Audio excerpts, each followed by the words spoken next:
Hey, Shadow Stalkers. The story we are about to read is a part of a series that will be posted over the next few days. If you have not heard part 1 of this story, I will link it in the description below. Now, let's get started. Where are you going? Brady was unbuckling his seatbelt. Obviously, the guy in there did something to the photos. I'm going to give him a piece of my mind. He started to swing the door open. Wait, Casey shouted. What? What if he's out there? Who? Brady asked. Craig, my neighbor. Why would he be at the CVS? I don't know, but it's only 3 miles from his house, so he could be here. Wait, guys, this doesn't make sense. How would the photo guy know we thought the camera took our last photos before we died? Maribel asked, placing her own photo in the cup holder. Because we were talking about it, I replied. At least Casey and I were.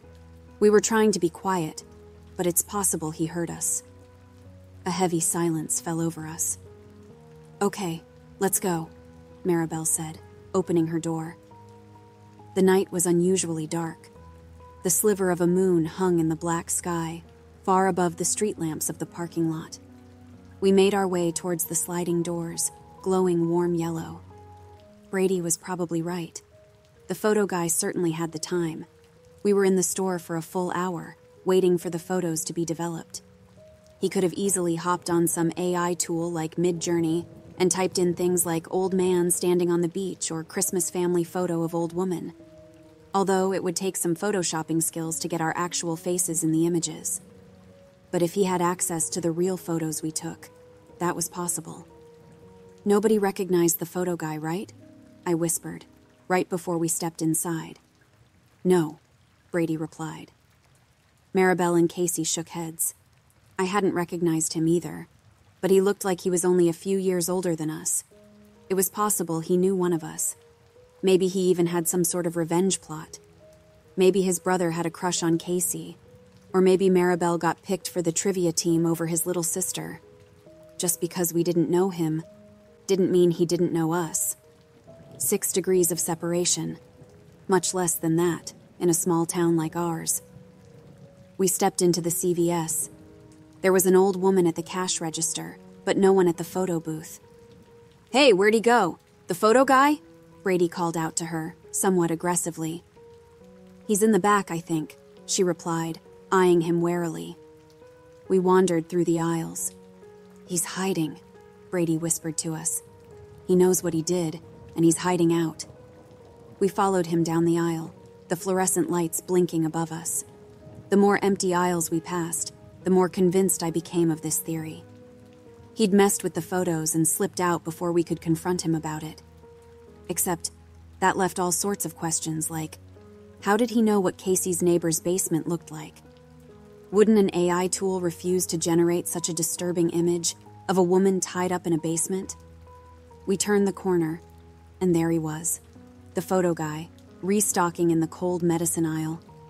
And then it happened. Brady went batshit on him. Hey, that wasn't fucking funny what you did to the photos. Photo guy whipped around. His eyes widened and he held up his hands. Whoa, he said, taking a step back. What are you— Stop, Casey said, stepping in front of Brady.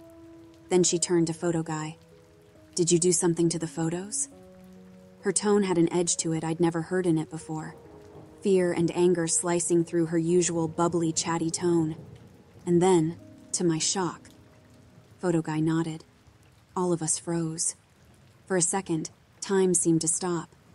Then Brady started up again. You're a sicko.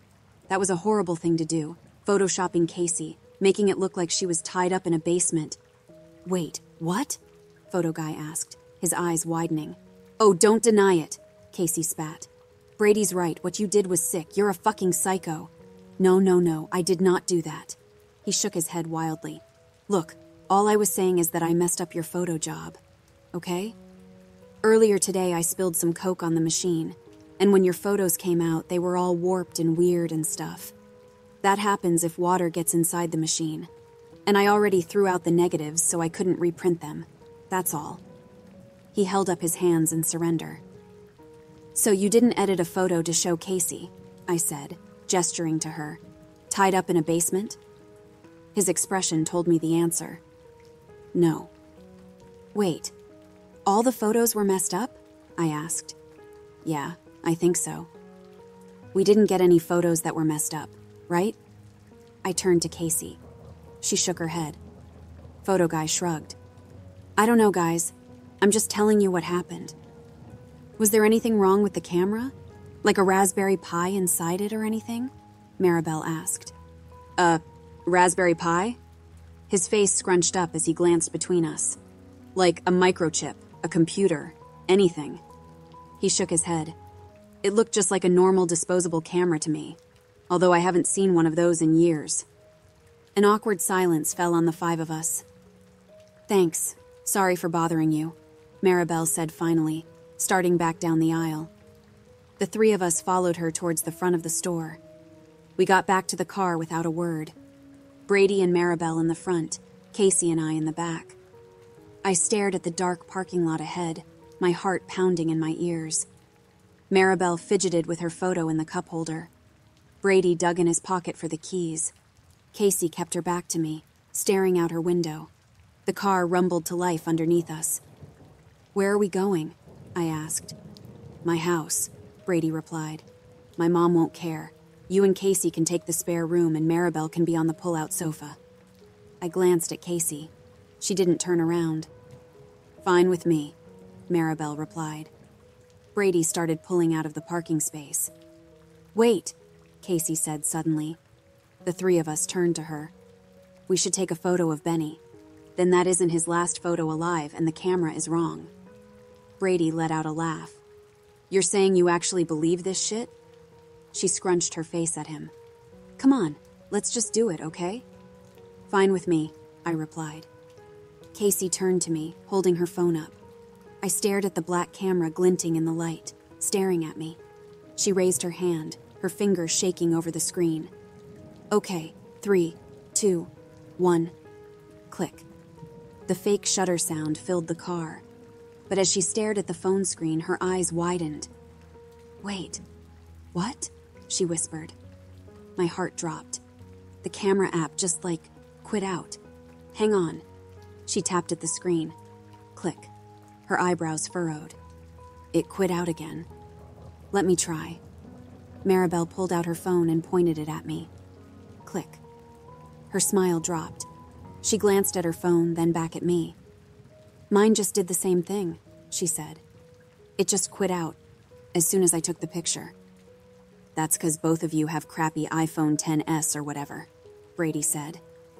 He reached into his pocket and pulled out his phone, one of the sleek new Motorola phones that folded up. He lifted it and pointed it at me. The bright white of a flash filled the car. As my eyes readjusted to the darkness, I saw Brady's face. His eyes were wide as he stared at the screen. No, that doesn't even make sense, he muttered to himself, tapping at the screen. What? I asked. He slowly turned the phone around so I could see. All the blood drained out of my face. The photo simply showed the empty back seat of the car. Where I should have been sitting, it was just empty. What does that mean? I'm like a ghost? I said with a forced laugh. But inside, my heart was pounding like a jackrabbit's, thrumming inside my ears. Let's get out of here. Brady threw the car in reverse. He backed out of the parking space and sped towards the exit. We flew down the main road through town, passing the little shops lined up, the tea place, the bagel shop. In the darkness, I felt a hand curl around mine. I tore my eyes away from the window and found Casey staring at me.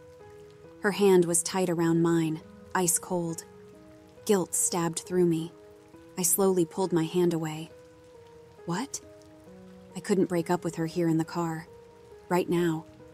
Could I? I shoved my hands in my pockets. Sorry, my hands are really cold. I'll warm them up.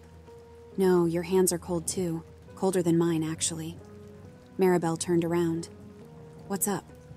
Casey glared at me. Then she turned to Maribel. Nothing, she muttered. Then she crossed her arms and stared out the window, not even glancing in my direction for the entire rest of the drive. 10 minutes later, we were pulling into Brady's driveway. He shut off the car and the inside lights came on. I squinted in the sudden brightness. Casey was motionless, like a statue, still sulking and staring out the window. Maribel's voice broke the silence. "Oh my God."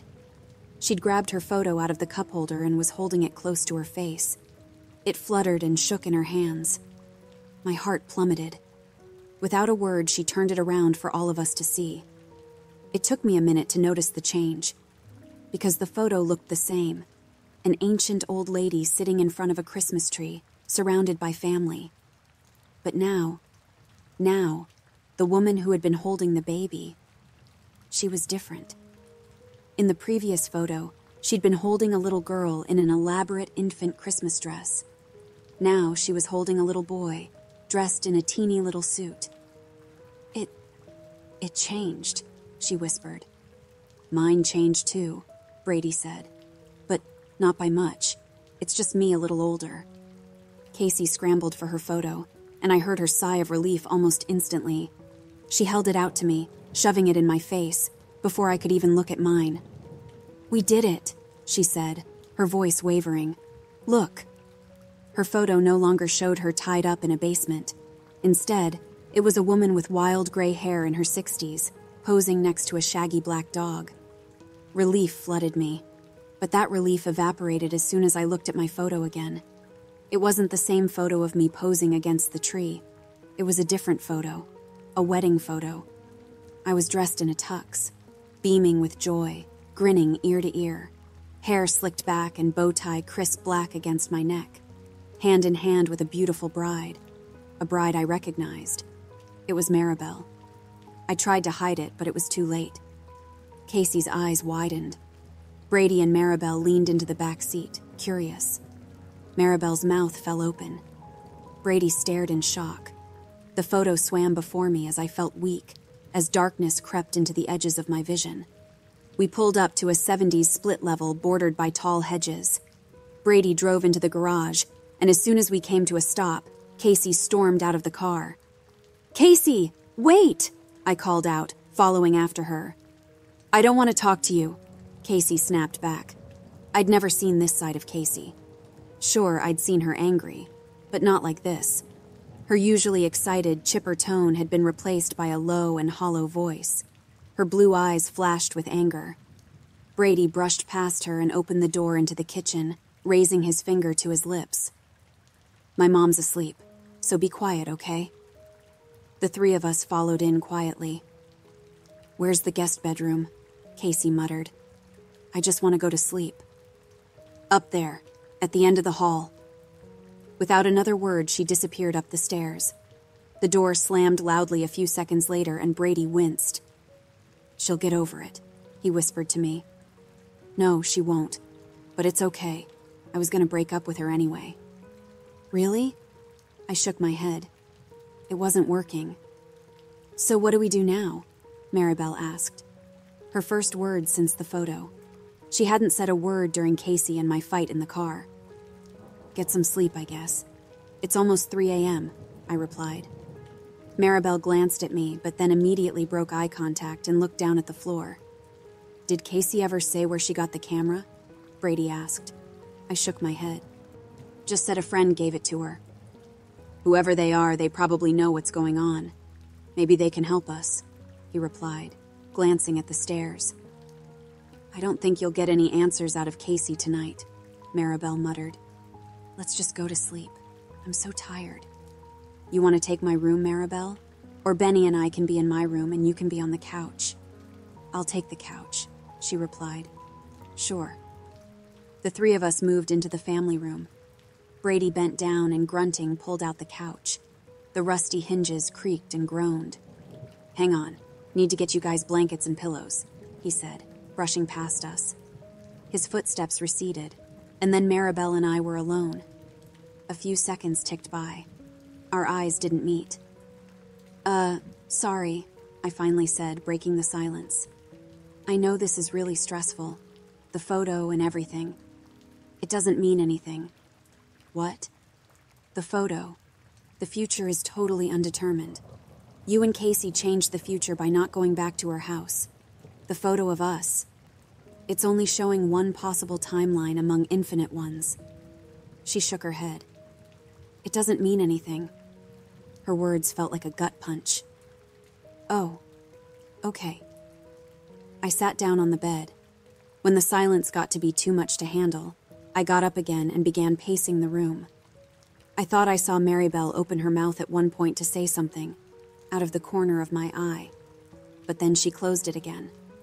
The old wooden floor creaking under my feet was deafening. Guys?" Brady's voice, coming from the kitchen, sounding terrified. Maribel and I ran over. We found him hunched over the kitchen counter, his back turned to us. My stomach plummeted like a rock. My photo changed," he whispered. He stepped away from the counter. No, Brady's photo was the photo we'd taken earlier, him standing next to the tree, lit by the orange flames of the fire pit. He's going to die soon. My heart began to pound. I felt weak. Maribel leaned over the counter, staring at the photo, but I backed away. I reached into my pocket and pulled out my own photo, holding it up to my face. No, it had changed too. It was also me standing next to the tree. Maribel's mouth dropped open. No. She scrambled back into the family room. I heard the loud zip of her purse, and then she ran out of the darkness, breathless. Mine changed too. "So we all die, together?" I asked, my voice shaking. "Maybe he comes here," Maribel said. "Maybe Casey's neighbor followed us here and is going to murder us all. Brady, did you lock everything?" "I think so," he replied, his voice weak. "Check the back door," she said as she raced to the front. I ran over to the sliding glass door and tugged on it. Locked. Brady ran into the garage, checking the big door, then ran back in and locked the door into the garage. "Back door's locked." "The garage is too," Brady replied. Maribel rushed back, nearly out of breath. "The front door wasn't locked. He could be in here already." "There's no way. We just got here," I said. "But the photos didn't change. Look." Maribel held up her photo, now crumpled at the corners. "We're still going to die." Okay, calm down," Brady said. "We'll do a sweep of the house, okay?" We methodically walked through the house, opening closets and cabinets, peering inside. No one was there. But we did find one of the windows in the living room open, the curtains billowing in the wind. Brady slammed it shut. When we got upstairs, Brady took a quick peek in his mom's room. She was fast asleep. He tiptoed in and checked her closet. Empty. The guest bedroom, however, was locked. "Casey?" I called through the door. Nothing. "Maybe she's already sleeping," Brady said. "Or maybe she's already dead," Maribel whispered. "Guys, I'm sure she's fine," Brady said. He started down the stairs. "I need to go set the burglar alarm." A few seconds later, the beeping of the keypad came from downstairs. "I think we should check on her," I whispered. Maribel nodded. "Me too. Should we just break the door down or something?" "Hang on." Maribel reached up into her curly dark hair. After a few seconds, she slid a metal bobby pin out. Then she knelt on the ground and slid it into the hole in the doorknob. Clicking sounds came through the hallway as she tried to unlock it. "What the fuck are you doing?" Casey's voice came through the door, aggravated and harsh. "Sorry, we just wanted to... I don't want to talk to anyone." I heard a screech of aggravation, and then a dragging sound followed by a thump at the door. It sounded like she was wedging something against the door. "Casey, our photos changed," I called through the door. "They're all us by the fire pit. Did yours change too?" "Go away! I fucking hate all of you!" she screamed. Maribel and I exchanged a look. Then we headed back downstairs, to find Brady pacing back and forth in the kitchen. "They didn't change," he told us. "We're locked in. The burglar alarm is on. Unless Casey's neighbor breaks through a window and shoots us all in like 3 minutes flat, it doesn't make sense. My guess is it's a fire, or a gas leak. Or Casey." We turned to Maribel. "She sounds completely unhinged in there. What if she comes out and kills us?" "There's no way she could," Brady started. "Her dad has guns," I interjected. "She could sneak out while we're sleeping, get a gun, come back and shoot us. Do you really think she's capable of that? Brady whispered. I don't know. Honestly, I don't know her that well. I always felt like I was talking to a mask. All her photos are so posed, and she's always keeping up this, cheerleader cool girl persona that feels so fake. How she was acting tonight. I've never seen her act like that. So what do we do? Maribel asked. I don't know. I guess we leave and see if the photos change, I replied. What if it isn't her? We can't just leave her here, and we can't just leave my mom here either, Brady said. What if it's a fire or something? What if one of us goes and checks if their picture changes, and the others stay here and make sure the house doesn't burn down? I guess that makes sense, Brady said, hesitating. So which one of us goes? I asked. A few seconds of silence passed between us. I guess I will, Brady finally said. Your pictures might not change either way if one of you is Casey's target. I'm the only one that would just be collateral damage. Besides, I don't really trust you guys driving my car, he said with a small smile. Okay, sure. Wait, but you have to plan not to come back, Maribel interjected. If you're just going for a drive, the photo, or camera, or whatever might know that. She pulled out her phone and began frantically tapping at the screen. What are you doing? Brady asked. Calling the Motel 6. A pause. Hi, I'd like to make a reservation for tonight, please. Just one. I'm not going to pay for a motel. You got a better idea? No, sorry, I wasn't talking to you. Yeah, I do. My uncle lives in Belleville. He'll put me up for the night.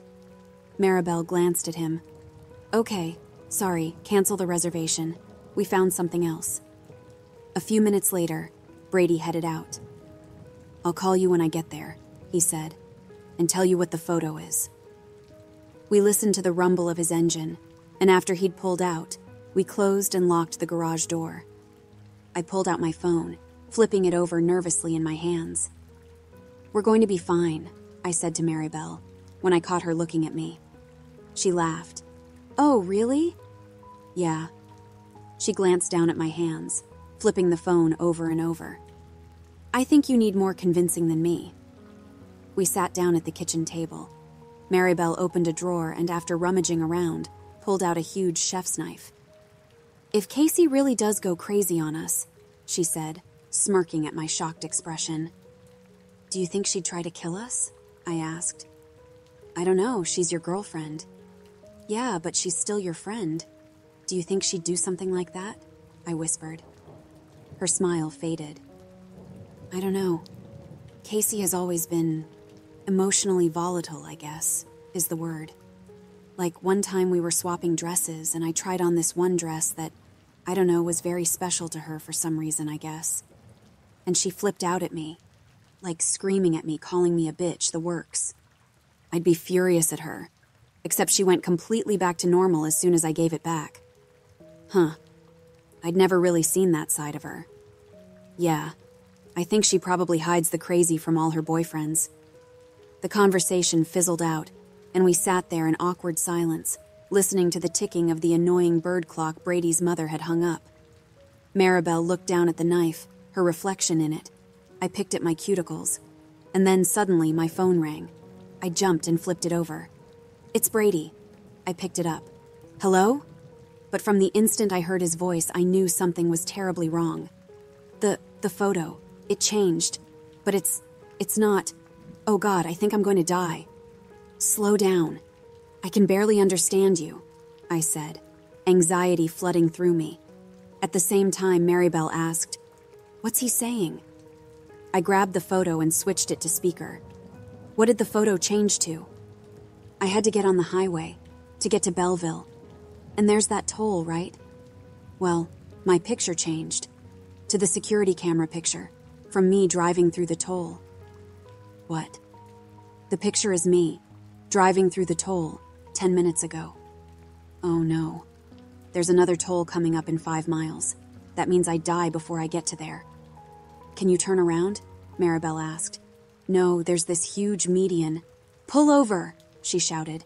Do something, anything that you weren't planning to do. Pull over and get out of the car and start running. But Maribel was interrupted. Wait, what the fuck is that? Brady asked, his voice weak, confused. But before he could explain, it happened. Crack! An ear-splitting crash came through the speakers, and then the call dropped. Maribel and I sat there in stunned silence, staring at the phone. Tears burned my eyes. My arms were frozen, my entire body stuck to the chair, staring at the black screen. We didn't want to say it, but we both knew. Brady was gone. Maribel collapsed into a chair, sobbing. I called 911, the details spilling out of me in incoherent fragments of sentences. He got into an accident. Brady Esposito. On the highway. Near the toll. Near Belleville. Then I sat next to Maribel, wrapping my arms around her, starting to cry too. The tinny voice on the other end of the line asked, Sir, are you still there? Stay with me on the line, please. But I couldn't pick it up. Couldn't do anything but hold Maribel and cry.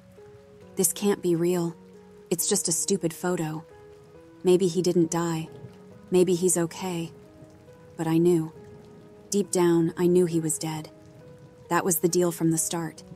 The camera was going to kill us, one way or another. It had never been said, but it was obvious, wasn't it? The camera didn't just tell us our fates. It made them. And Casey had willingly brought it to us, taken pictures of all of us. Did she know this would happen? I ran up the stairs. Brady's gone, I screamed, banging my fist on the door. So you better tell us where you got this camera. A light pattering of footsteps sounded behind me as Maribel joined me. She grabbed me by the shoulders and nudged me away from the door. Hey, the photos haven't changed, she whispered, shoving them in my face. Casey might still come out of there and murder us all. You think she would really... I don't know, but the photos didn't change. I backed away from the door. Slowly, we walked to the stairs. I looked back over my shoulder, but the door didn't open. Maybe Casey had already fallen asleep. Or maybe she'd snuck out and gone back to her dad's house to get a gun. Emotionally volatile. That's what Maribel had said. And she was so angry at us. If she could get her hands on a gun. What do we do now? I whispered, as we got back downstairs. If we try to leave, we'll die on the road, Maribel replied, her voice wavering. But if we stay here... She glanced down at the photos in her hand. The photos of us by the tree, lit by the bonfire. The last photos of us alive. Wait, I said. What if we destroy the photos? It hadn't occurred to me before. But now, in fight or flight, in the darkness, death staring us in the face, it seemed obvious. Destroying the camera would be better, except we didn't have that. The CVS had disposed of it or whatever when they developed the photos. Maribel looked at me. That could work? Maybe. I don't know. I ran into the kitchen, yanking on the drawers, searching. Finally, I found it. A little book of matches. I ripped one off, and on the third strike, the flame sizzled to life, illuminating the kitchen in relief, flickering orange tones.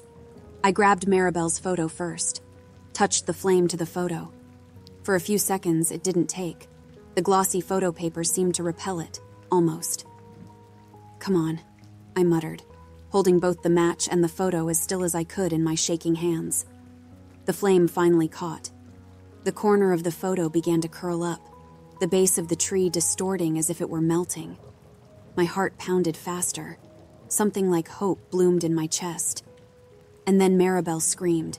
She fell to the ground and began thrashing on the floor, screaming, shrieking in pain. Maribel, what? I started, but then I stared at the photo. The flame, distorting the lines of color, turning it to ash. I raced to the sink.